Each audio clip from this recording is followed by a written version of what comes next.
Okay, thank you, Jennifer, and thanks everyone for attending. We're sort of getting into the hang of doing these webinars. We've been doing them fairly frequently now over the past few months. And as I go through today's topic on capillary pressure, I really will be touching a bit more significantly on some aspects of wettability that we discussed a few weeks back, well, a couple of months ago actually now. So what I'm going to do is start off with a sort of brief introduction into capillary pressure. Then I will look at the three main measurement methods. There are other methods. There are different ways of doing this, but the three main ones performed by most commercial laboratories are high pressure mercury injection, or sometimes called mercury injection capillary pressure, centrifuge, multi-speed, and porous plate. We'll then look at some aspects of quality control, looking at the main sources of error, or potentially, and some data corrections that may be necessary, before looking at some interpretation and finish off with some conclusions. So, capillary pressure. As I mentioned, it's fundamentally controlled by wettability. Now, we looked at wettability a few months back, and we saw that wetting a surface is all to do with attraction of a liquid to itself or to a surface compared to attraction to other substrates. And this image here is a water wet bubble.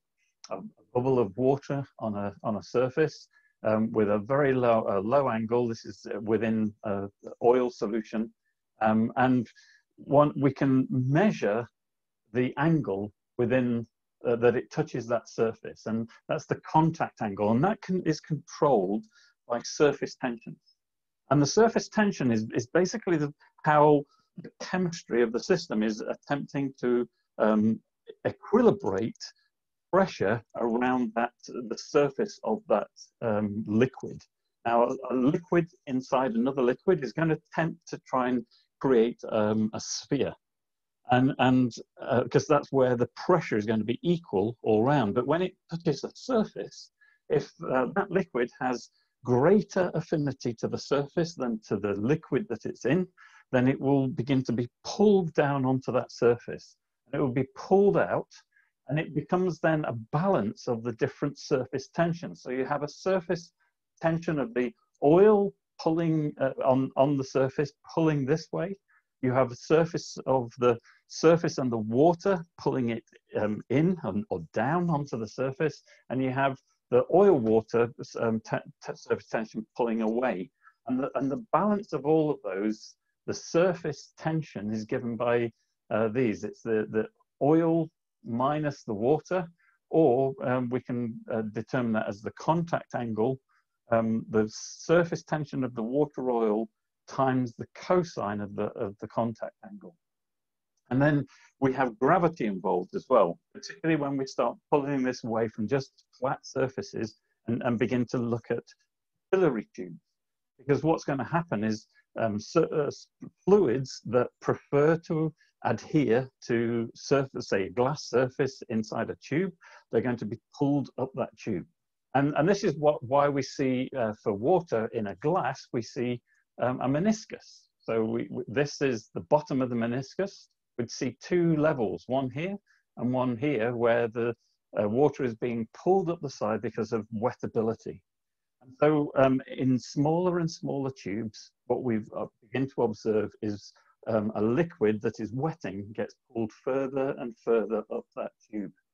And that we can describe that by these equations here. So the capillary pressure is equal to the non-wetting phase pressure minus the wetting phase pressure. And we describe that as a force divided by area, a bit of pressure, that's what that is. We can calculate the force that's in here, and the force is equal to 2 pi r times sigma cos theta, divided by the area of that capillary, which is pi r squared, the area of a circle. We're assuming cylindrical capillaries here.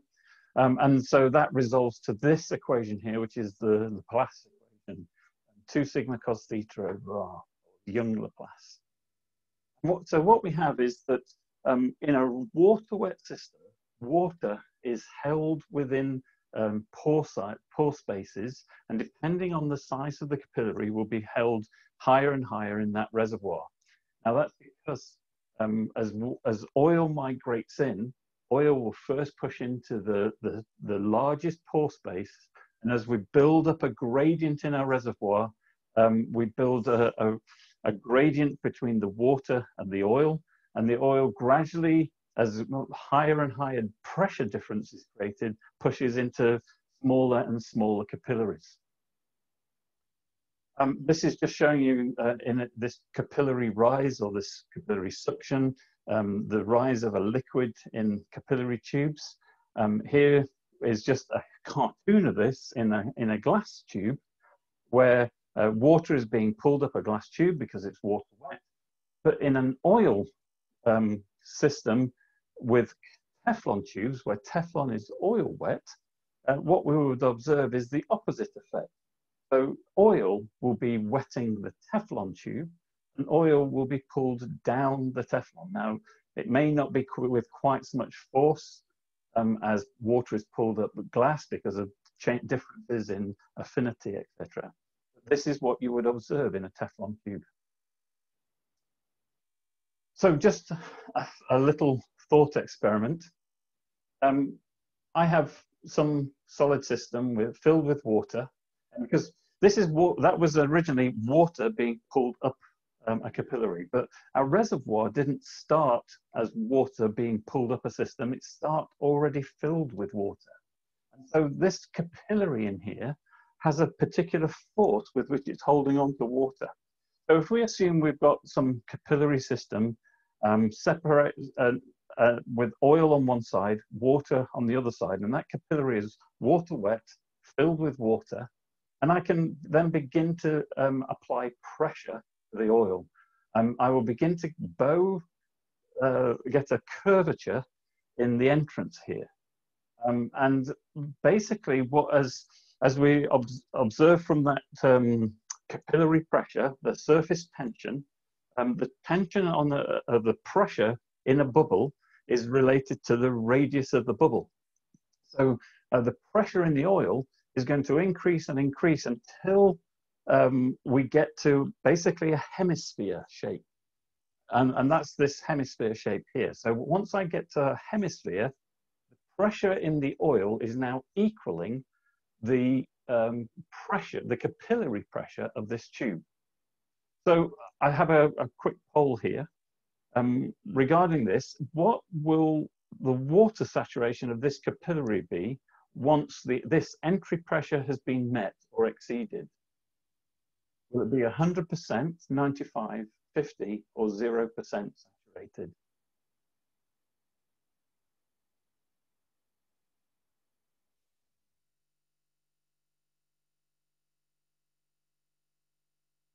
The answer to this morning was very split. It'd be interesting to see where this afternoon's attendees poll. I'll just stand pulling near Jules and I'll share the results. Okay, so we have equally split poll results this afternoon as well. Slightly more people believe 0%. And if you answered 0%, you're correct. Because once we've equaled the capillary pressure here, we've had to apply pressure to the oil. That means we now have a difference in pressure in the oil compared to the water. Once we've equaled the capillary pressure, that oil is free to move through the back into my presentation. One of the things in Zoom, when I see the polls, it comes out of the presentation. So once we've got a capillary pressure, because you've got a difference in pressure, the oil will flow through that tube, and it will displace the tube, and it will basically come to zero capillary pressure. This is an important thing, or important to understand. There is no direct correlation between capillary pressure and saturation. So why do we spend so much time attempting to get a correlation between capillary pressure and saturation? Well, it's because our reservoir is not a single capillary. This would be the case if this was a single capillary, and this is what we did. This is what you would observe. But our reservoir is built up of many different capillary sizes. We then build up, because of differences in gradient and height in our reservoir, we build up a water gradient and an oil gradient, where at the free water level we have zero difference between our oil and water gradient. And that would be zero capillary pressure and 100% water saturation. We wouldn't expect any oil below that point unless you've had some alteration and change in saturation over time, and influx of water, etc., into a previously oil-swept zone. But as we go up the height of our reservoir, we increase the gradient, or the difference in our oil gradient. And the capillary pressure, as well as being a function of radius and the interfacial tensions, it's also a function of the density, gravity, and the height. And so high up, where we've got a large difference between our oil and water, oil can push into smaller pores, and so we get a higher oil saturation or lower water saturation. And our capillary pressure is because our pressure is higher up there. So capillary pressure describes the pressure in the capillary. It describes the pressure that capillary is holding on to the fluid, and so describes the pressure required to force out the fluid that's in there. And the way we think about most reservoirs is they were originally water wet, water saturated, so oil has to be able to have enough pressure to push out the water that was originally there. So how do we measure this? Well, there are three main measurement types. One is the mercury injection. And I'm just describing the newer method, which it uses an automated machine. So you can load several samples together. You can run these samples fairly rapidly. And equilibrium is usually within minutes. So you could perform maybe 4, 8, possibly more samples in a day. And the maximum pressure is 60,000 PSI. That's approximately equivalent to 11,000 meters of an oil column. Because it's designed, it was actually designed for the powder industry. It's okay to use small or irregular shaped samples. So we can perform mercury injections on cuttings if we have sufficient size, or we can do it on off-cut samples. It doesn't have to be standard sample size.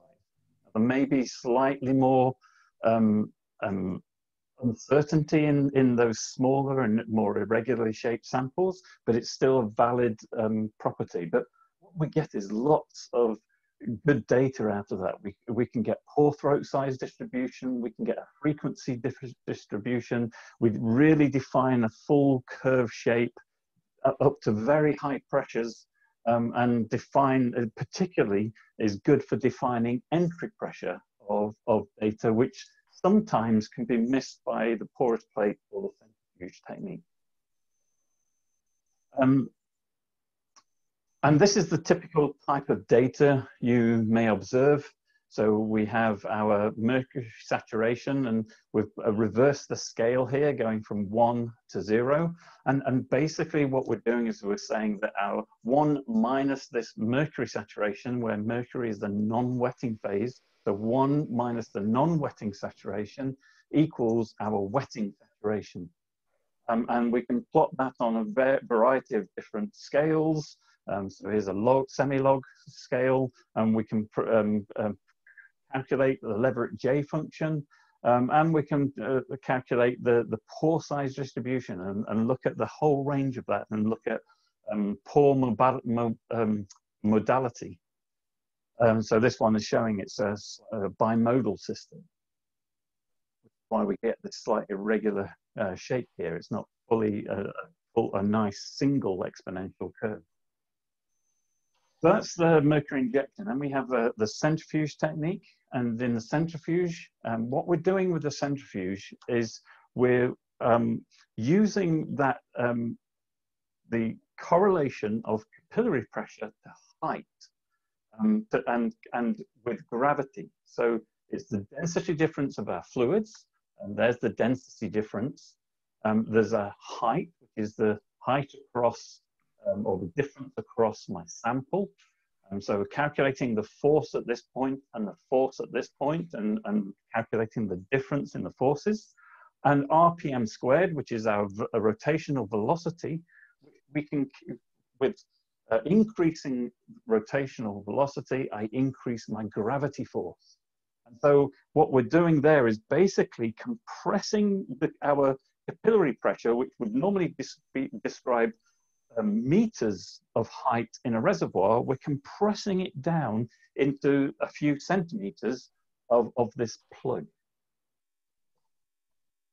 And this is just showing you some of the equipment that might be used.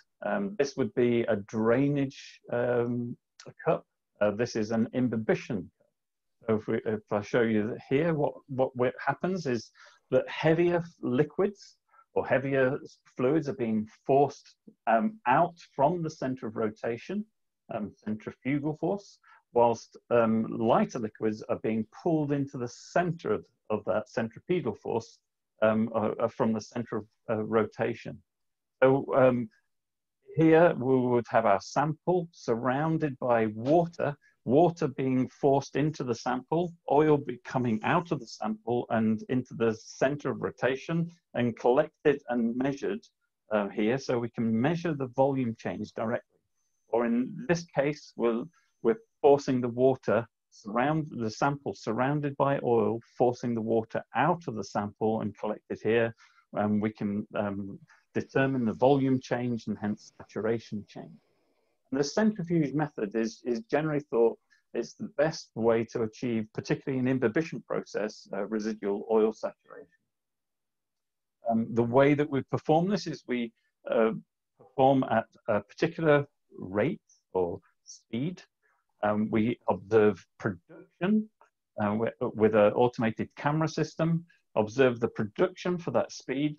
Once it's stable, we go to the next speed and get a new production for that new speed, and so on.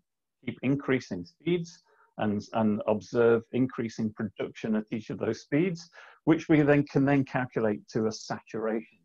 So from speed, we calculate the applied pressure, and saturation, the applied saturation.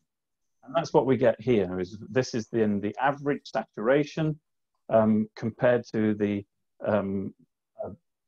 actual interpreted saturation. Because one of the things with the centrifuge, which I'll come on a little later, is that it doesn't determine capillary pressure directly, because we've got changing force across my sample. So we have to do some differential interpretation to find what the saturation is at the specific point to which we're calculating that pressure differential. The third method is porous plate. And in the porous plate, there are two different main ways of doing that. One is this ambient batch cell. All the samples are placed onto the same plate. This is the porous plate here. That is sealed so that any pressure from the surrounding either gas or oil is pushing on the water of the samples. That water in the sample is connected to water, which is saturating the plate, through to the water here, which then will pass out as water is produced from the sample through the plate out, and we can measure the production against time. We can determine once it's stable. We have to take the samples off to then calculate saturation, which I'll come on to in the next slide. In the overburden cell, it's slightly simpler. We place the sample into a cell. It has its own porous plate. We apply pressure, oil or gas to the top. That pushes the water through the porous plate and out into a graduated pipette so that we can measure the amount of production directly. And this is how we perform those saturation analysis. We measure the meniscus. We have to make sure that we're level with the bottom of the meniscus when we take that reading, measure the volume, and the volumetric change of production. Our saturation is equal to our initial saturation plus or minus the produced volume divided by pore volume. And whether you use plus or minus depends whether you're in imbibition mode or drainage mode. For a gravimetric method, we have to take the sample off and weigh it and look at the change in weight from when it was dry. So we normally take the dry sample weight, the saturated weight is our pore volume at the start, and then the new saturated weight as we do this determines the change in water volume, and we can then calculate saturation based on that. So here's another thought experiment. For some reason that's not working. All my animations on this one have gone. So I'm going to have to just maybe come back to that at the end if people are interested. But basically, what we're doing with the porous plate, and this is in the adverts that went out on LinkedIn for today's session, we said, why is porous plate the only method that directly measures capillary pressure? Well, this is why, because what the porous plate is doing, the porous plate has extremely small capillary sizes, much smaller than most of the pores in my core sample. So I can apply a pressure, and at that pressure I'll displace all of the large pore throats. And then I can calculate the change, but the porous plate stops oil from passing through. The water can pass through because it's saturated with water, but the oil has to reach the entry pressure of these capillaries before it can pass through. And so what happens is we can measure the change in water and water saturation, and the oil pressure covers the whole sample. So we don't have changing pressure through the sample. And we can use the correct representative fluids, so oil and water, or gas and water, or gas and oil. So we can use the representative fluids and measure the capillary pressure directly for all points of my sample. Unlike the mercury injection, where we are using mercury, which we don't find in the reservoir, or the centrifuge, where we have this fluid gradient and saturation gradient through my sample. So there's no interpretation required for this. It's a direct measure. And my next poll question is maybe difficult to understand without having gone through this particular cartoon, but what we would observe is that for a particular pressure, so we could increase pressure, and we won't displace this series of pore throats until we achieve the entry pressure. The entry pressure will be equivalent to the maximum radius of these largest pore systems here. And we could then increase the pressure and achieve these pore throats. And what we would observe is some additional production through those, but we wouldn't have completed this one because this pore system here, although it's large, it's being controlled by smaller capillary throats. And so we can't displace this one until we achieve this capillary throat system. And so we build this up and we would get to this point here for this sample. And my question, so the next poll is this irreducible water saturation?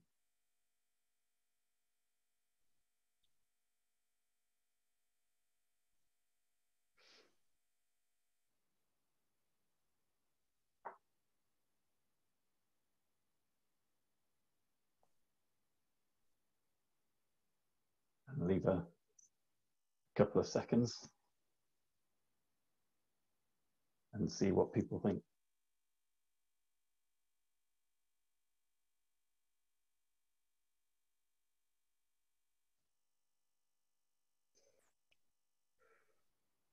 Just end polling there, Jules. Okay. Shared results 50-50. Yeah, very, very split. And the answer may be split because it depends what what you're determining and how you're using that phrase irreducible water saturation. Because from the perspective of the pore space, it's clearly not irreducible. There is a pore throat here that could be displaced and a pore throat here. So there are pores still that could be displaced if we had enough pressure to displace it. And that's basically what the mercury injection process is doing. Through mercury injection, we're applying such high pressures that we're displacing these pores which may not normally be displaced. The other thing about so from that perspective, it's not irreducible, but potentially in terms of things like my reservoir height, where you have a limited column, a limited gas column or a limited oil column, then this could be irreducible water saturation because we either can't get more pressure from our test, or we can't get more pressure from our oil column in the reservoir. Where these pores here would be isolated pores, and from a pore sense or matrix sense, it is only once we've produced all these other thin capillaries and left with isolated systems that we would get to true irreducible water saturation. Okay, so how to QC these data? Well, it depends a little on the method that you're using. So in mercury injection, we would tend to suggest trying to have a larger pore volume where possible. And of course, depending on the systems and the samples available, you may not have the ability to do that. Irregular samples could be used, but it's better to use regular shaped samples. However, so sometimes you need to, you might observe slightly larger uncertainty depending on sample size and sample regularity. Other checks you want to make, and I would suggest doing helium pore volume as well as the mercury pore volume, because there's an assumption that mercury fills the whole pore space, and it potentially doesn't. It's a large molecule. It can only really access at 60,000 psi. It can only access the down to about 3 or 30 nanometers. We also want to make sure that our mercury plug agrees with the parent plug. So to make sure that we've got consistency between the data sets that we're comparing. We also want to look at closure corrections, because as we're applying mercury around this sample, so most mercury injection is done at ambient conditions. There's one laboratory or some laboratories that can perform with confining pressure. But as the mercury confines around that sample, it pushes into surface areas that maybe not be part of the pore size itself. And so that would be called closure pressure or closure correction, closure volume. And also we want to ensure that we potentially correct for things like we have a non-wetting liquid going into a vacuum, basically. So the vacuum or the few air molecules that there are our wetting phase. And we want to also consider that we may also have clay damage because we've got this large molecule pushing into potentially delicate clays. There's a question from Pankaj saying, for regions near an injector well, what would be the best method to determine irreducible oil saturation? Well, generally for irreducible oil saturation, the better of the three methods would be centrifuge data. But you need to ensure that you're achieving the true residuals from that process. So these are just showing you differences in closure correction. So one of the methods might be to perform a intersection of correlations of your early injection points to find, here's the point that it continues into a continuous curve. This point here would be your closure correction, or you can look at it as incremental volume versus pressure. And all of these small incremental volumes with then nothing happening here and nothing happening here, that they would be just closure into the surface of that sample, maybe into some microfractures. So that point there is closure pressure, and this point here is entry pressure. And that's where you get the continuous injection into the sample. So you want to really at two scales to determine where closure pressure is. Maybe even differential analysis to look at points of inflection, because they can help define more easily where those points of injection, points of inflection in differential analysis are. In the centrifuge, we need to correct for this gradient that we set up in the sample. So this is just showing you, here's the capillary pressure. We know from capillary pressure, we can relate it to height above free water level in Earth gravity, where we consider that as being 1g. But when we set up our different speeds, then we're creating higher and higher g-force. So we're reducing that force down into centimeters. So if my height here was 50 meters and I apply 100 G, then I create the same capillary shape, but in 0.5 meters. If I was at 1,000 G, then I'm creating the same shape in 5 centimeters. And that's basically that dotted curve there. That would be at 1,000 G.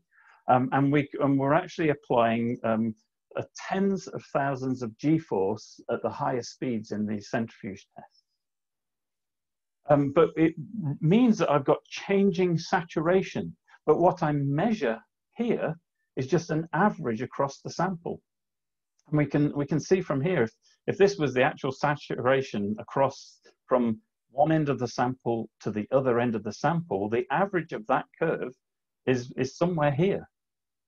It's not here, but that's where I'm determining my pressure applied. And so we need to correct for that. And that's the equation for that correction. And you'll be glad to know I'm not going to go into the derivation of that. But there are various methods for that. Hassler-Brunner is one well-known common one. Ruth van Domselaar and Rajan. What's recommended by the Society of Core Analysts is to use the Forbes method, a method that corrects for radial effects as well, or the Nordtvedt method, which is a core flood simulation process. And that's the impact it will have. So the green here is my raw data. The blue data there is my differentiated data. And what we can see there, it's altered capillary pressure and it's altered saturation because it's a double differential. But what you should do is an integration back to check that you, from that data, you agree with the original measured data. And Green Imaging wrote a paper in 2005 showing this gradient within the sample. So they used NMR, showed saturation gradients as a function of different speeds that were applied. And because we know the distance from the center of rotation of each of these points, we can then plot those on a direct capillary pressure with the saturation and gain capillary pressure curve like this. So this is another potential method with centrifuge.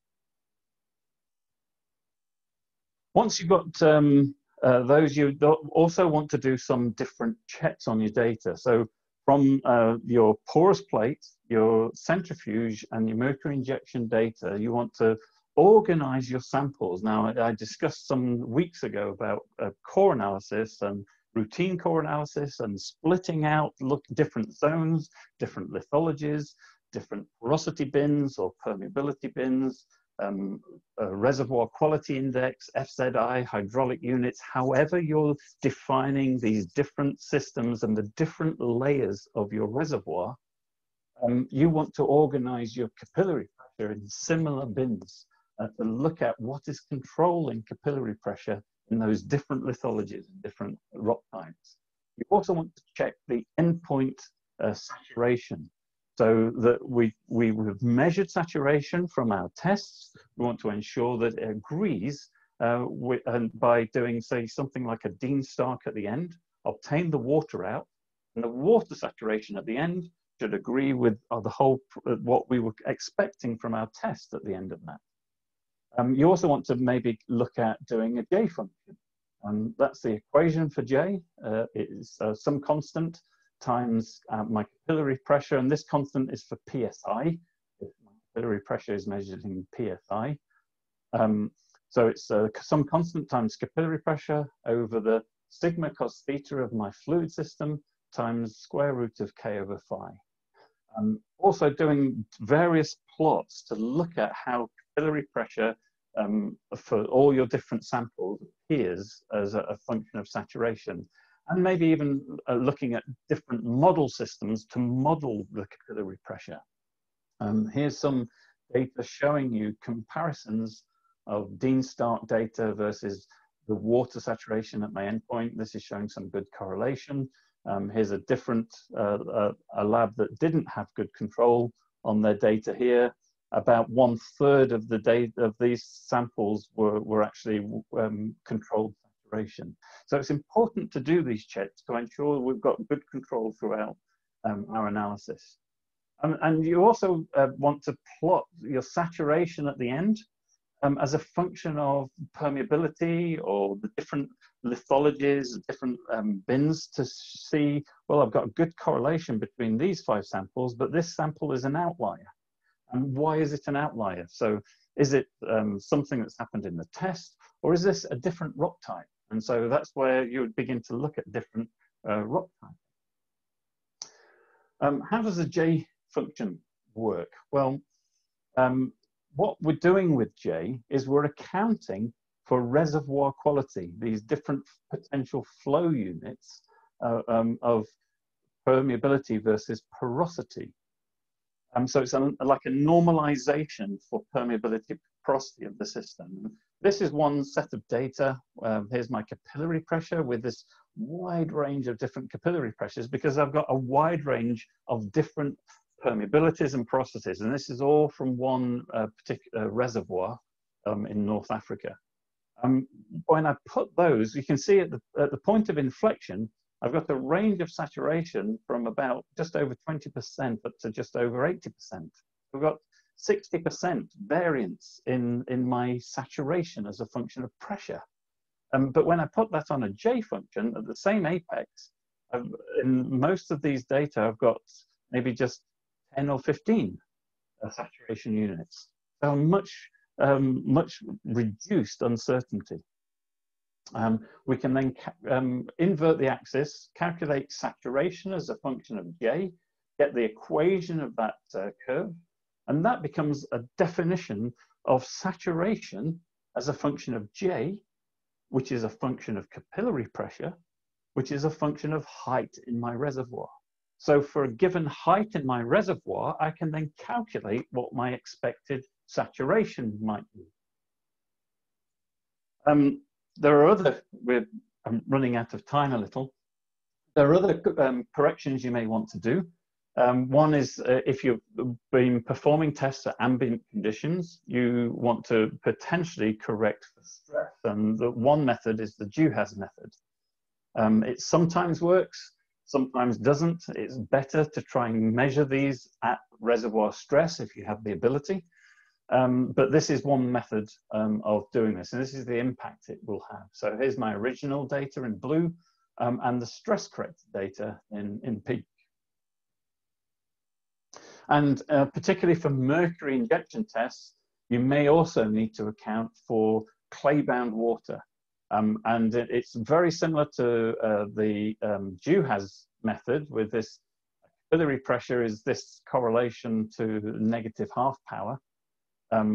Whereas in here, rather than the reservoir porosity over the lab porosity, what we have is effective porosity over total porosity. And one way of calculating that ratio is understanding the salinity and the cation exchange capacity, so the amount of clays you have present in your core, to calculate this ratio. And this is the impact that can have. There's my original data, there's my stress-corrected data, then there's the clay-bound corrected, clay-bound water-corrected data. And you do it in that order. So it will be stress correction, then clay-bound water corrections. We also want to check and cross-correlate between our different capillary systems.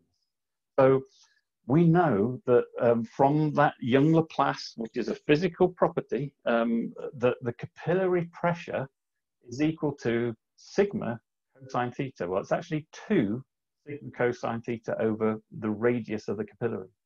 In a different fluid pair, then the capillary pressure will be 2 sigma cosine theta for that fluid pair divided by a radius. And if we take the ratios there, then the 2 and the radius cancel out. So it's not a function of radius, it's a function of the interfacial tension and cosine theta. And if we know these, and I would recommend getting those measured, if we understand those interfacial tensions, then we can convert between capillary pressures for different fluid pairs, and we can then compare our different capillary pressures if we've got data from similar plug types and rock types. You may know this table. I would be careful of using this table, particularly for reservoir properties, because 30 and 50, they're very general. Just to indicate that, here's a variety of different Texas crudes of different APIs, and you've got a range of interfacial tensions from 15 to 35, or from 5 to 35, depending on API and depending on temperature. And for gas, there's the point of 50, but the table says that's for a gas interfacial gas water at 2000 psi and 100 degrees Fahrenheit.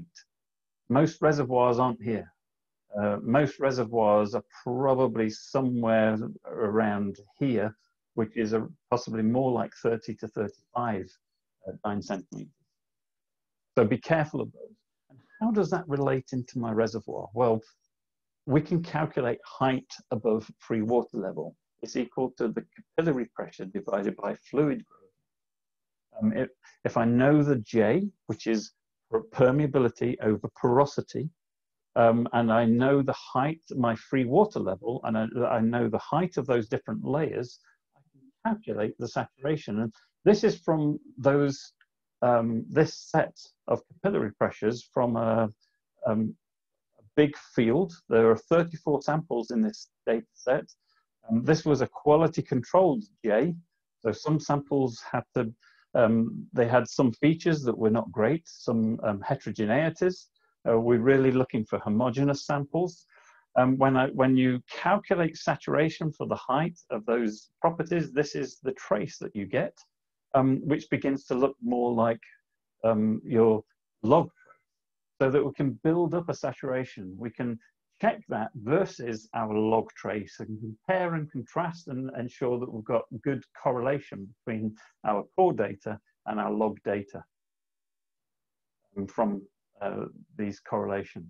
So when we're building these saturation height functions, it's important to do a quality control. If there's time and people are interested at the end, I can maybe show some of that in a spreadsheet. But it's important. If you don't have good quality data, you will not get a good correlation. So it's important to go through a good quality control, and quality control starts from coring. We mentioned coring many webinars back. And so controlling the whole process through coring, through preparation, into the test itself and the post-test data, and building a good data set to an input. Good data input tends to be a better match. And these are a variety of different models that could be used for correlating capillary pressure. So there are various different ones: Tomia, Pesseldin, J function, Johnson, the power function, foil function, Schelp-Harrison, EQR. And the EQR is very good for chalks or other carbonates. J function is one I would tend to start to for sandstone or clastic reservoirs. There's not time to go into this in any detail, but from that data set that I built, this is how it correlates saturation as a function of height in the reservoir. So there's my J. That's capillary pressure there, where the difference in my densities is a fluid gradient in, say, PSI per feet, or bar per meter, depending on what units you're in, times the height. That's capillary pressure. So that's my J function, and from that I can calculate saturation. So to conclude, ensure we have representative materials and rock fluids, ensure we've got a controlled experimental process throughout, perform rigorous QC, and cross-check saturation data, and perform careful interpretation. Always remember, interpretation is subjective, and to understand your data from a multiple of different data sources. And with that, thank you for your attention, and I will look at these questions. So one from Philip Zeno is, if I have a narrow but short tube such that the level can reach higher than the current tube height, will the liquid overflow? No, it's actually it doesn't matter what the length scale is. It's controlled by the capillary size. So you could have a long tube, and the same capillary size. The entry pressure will be the same for any oil pushing water out of that, no matter the length of the tube. What will change is how quickly it flows down the tube. Or not how quickly, but how quickly it reaches the other end of the tube. Anonymous says, why the radial corrected PC in the centrifuge would shift towards the right, although the radially corrected capillary pressure would be higher compared to the non-radially corrected one. I need to get well, let me go back to a previous slide for this, and show the difference. So I need to get the one showing this here. What we have is from the center of rotation, the point that we're calculating is along the center point of that core. So from there, from one end to the other. But if we consider radial effects, then what we would be doing is drawing a line from the center of rotation, say, to the corner of the plug. Now, because we're mating this at a right angle, that would be the hypotenuse. So the length scale from the point, the center of rotation, to the corner of the plug is greater. It's it would be the cosine of this angle from here to here times this the length scale from here to here divided by the cosine of that angle. So we have a longer length scale. That's a higher capillary pressure. But in terms of saturation, because we have a higher saturation, then we have a lower, sorry, because we have a higher length force, we have a lower saturation. So saturation is reduced, but capillary pressure increases. I hope that explains that. I've got another diagram somewhere that might help, and we could maybe discuss that outside of today's forum. And that's compared to Hasse-Brunner. So the next one, if pressure is scalar and a scalar cannot have negative value, how can capillary pressure be negative?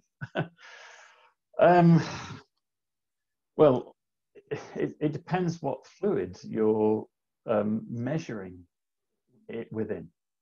So if you're considering the oil and you're measuring in the oil phase, then the water phase, if you've got positive oil pressure, you will observe a negative water pressure. If you begin to have compared to one another, whilst if you have a positive water pressure and you're measuring in the water compared to the oil, then the oil would have a negative pressure compared to water. Ahmed says, in oil wet reservoirs, how do we consider wettability in PC measurements? That's a very good question. Because in reality, what we should be doing is the wetting phase, or the capillary pressure is the non-wetting phase minus the wetting phase. But for consistency, in the industry, we always refer to water as being the wetting phase, whether it is or it isn't. In reality, we really probably should be discussing the oil phase as the wetting, but I think there's a lot of confusion in the industry without further confusing it by attempting to try and stick with what really convention ought to be. And so to try and keep it consistent, we always talk about imbibition as being water imbibition, or the liquid imbibition if we're in a gas system. And we always talk about wetting as though it were the water wetting, even though it's not. And City, last question before we finish today. City says, can you help to explain why there is a difference between the raw data capillary curve and the calculated force curve in centrifuge measurement? That is probably the most complex part of this process. Oh, this is my system has just gone blank again. Hopefully you can hear me. We can hear you. This morning as well. It must be the hour. Yeah, around the same time. That was strange. Yeah, but we can still hear you. That's good. Yeah, so it's all to do with this. So my capillary pressure, my pressure difference, the fluid gradient across my sample, I'm calculating from here to here when I do a standard centrifuge process. So this is the pressure that I'm calculating. And my saturation here is given by that pressure. If I go to halfway along my sample, then I have a different differential pressure. The point here downstream of the sample, if I've got oil coming out here, if I've got water coming out of here, it's at this end of the sample. So the point of where I'm producing is the point of zero capillary pressure. And so depending on my length scale, I have a different fluid gradient being set up. So it's not half because it's an exponential or a power squared radius calculation. So the force is the square of the radius to this point. So it's not a linear correlation to the length scale. So saturation is not a linear correlation to my capillary pressure. it's an exponential correlation. And so because I've got changing a force along the length of my sample, I will observe a changing saturation along the length of my sample. And that's why if we look at the green imaging data, so if we take this data here, so we've got, this is the inlet of my sample, so that's going to be a low pressure. We've then got changing capillary pressure, or each of these lengths, so center of rotation would be here. So we've got low pressure here, we've got high pressure here. And so at the high pressure, we have a low saturation. At the low pressure, we have high water saturation. So low pressure, high water saturation, low pressure, lower water saturation.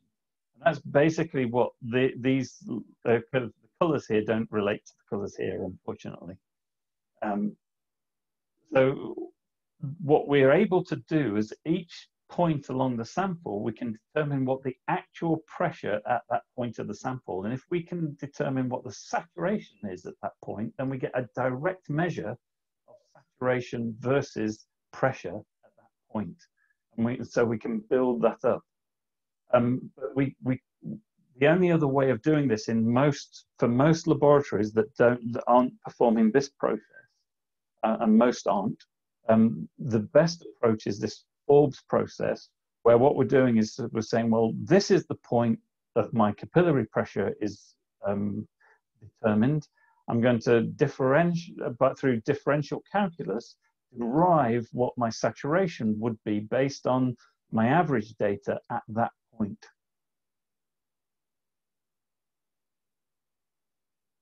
And that's why we get that that difference in the curve. So it's through using this differential equation to derive from this average data this actual data. Now there are various different. I can provide the papers if people are interested on this Forbes paper in 1994 describing this process.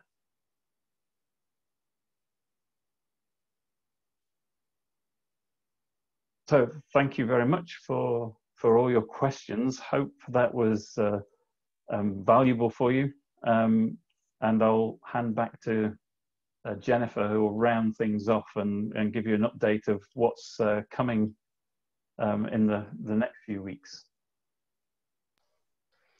Perfect, thank you, Jules. I'll keep this a bit short because I know we're just over time now. Thank you everyone for joining us as well. Some good questions there. If you've got any additional questions, just feel free to get in touch. We are always more than happy to answer any follow-up queries with you as well. Just looking at upcoming technical sessions for you, you'll see that Justin Green is back with integrating completion and formation damage studies to maximize production webinar on the 15th of October. And Jules will then be back on the 29th of October. We've penciled him in for heavy oil and unconsolidated core laboratory challenges. But if you've got time just to do a quick little other poll now, see if you would like to stick with that topic or twist to another topic, because we do like to bring topics of interest for everybody. There's a few options there. If you wouldn't mind just having a quick vote if you've got a preference. The registration details, LinkedIn, social pages.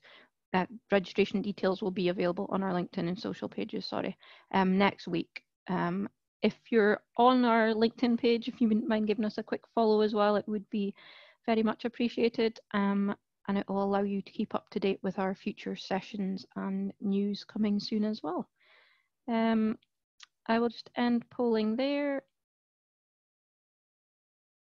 Yeah, I think introduction to saturation height functions, I think that was also the winner this morning as well. So we will look to bring you that one on the 29th of October. So thank you everybody for attending. And yeah, we hope to see you at the future sessions.